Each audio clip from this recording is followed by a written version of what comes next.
దేశంలోని అన్ని ప్రాంతాల సమగ్రాభివృద్ధి లక్ష్యంగా Indian aspiration districts program ADP తీసుకొచ్చినట్టు ప్రధాని నరేంద్ర మోదీ తెలిపారు.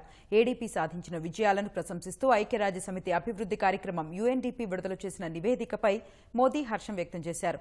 జిల్లాల మధ్య అభివృద్ధిని వేగవంతం చేసేందుకు ఏడీపీ ఒక ఉత్ప్రేరకంగా పనిచేస్తున్నట్టు యుఎన్డీపీ నివేదికలో పేర్కొంది.